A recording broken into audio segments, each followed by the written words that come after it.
So kagaya po sa na-expect natin mga boss, may nag-overweight po sa timbangan at walang iba kundi si Luis Neri. Tumimbang po si Neri ng 57.7 kg kahit ang weight limit mga boss, 56.2 kg lamang. Halos 3 pounds talagang sinobra ni Neri sa timbangan. Pagdating naman kay Casimero mga idol, nakuha naman po nito ang weight limit ng 124 pounds. Pero ayon naman sa report mga idol, tuloy pa naman daw ang laban.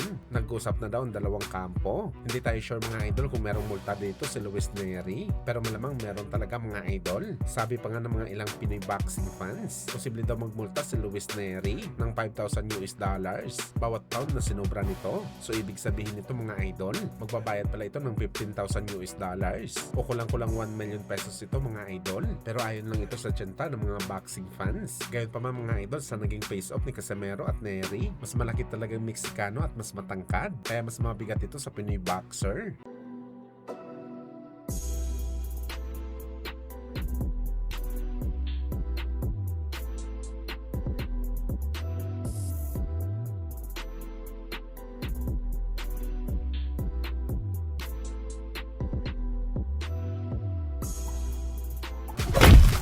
Samantala matapos nga po pumutok ang balita mga boss na mayroon pala anak si Floyd sa labas at pinagbabayad dito ng child support na mahigit $1 million.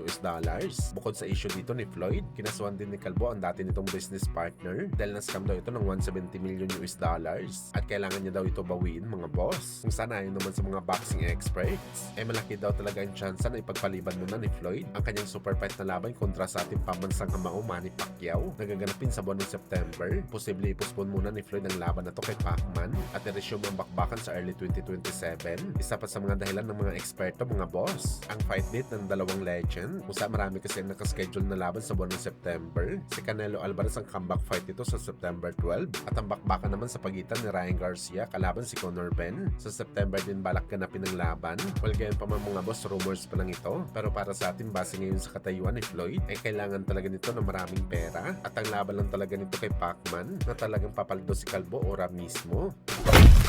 Sa kabilang banda naman mga boss, tinaguri ang baby Mike Tyson ng 140 pounds na si D'Angelo Evans. Panalo na naman via brutal knockout. Kalaban itong si Villaraga. Grabe nakakatakot ang knockout na to mga boss. Isang suntok lang tuwad ang kalaban ni baby Mike Tyson sa canvas. At ang masakit dito mga boss, nanginginig pang katawan ng Meksikano. Ano may sinasapian ito mga boss? Matapos ito man-knockout, malamang reaksyon ito ng kanyang katawan sa tindi ng lakas ng suntok na kanyang tinamo. Sa ngayon mga boss, perfecto pa rin ang record ni baby Mike Tyson. Meron itong 15 wins at 14 dito ay nakuha niya sa knockout. Abangan natin ang boxer na to mga boss. Ito talagang tatapat sa bakbakan kay Pitbull Cruz sa division. They're at the house.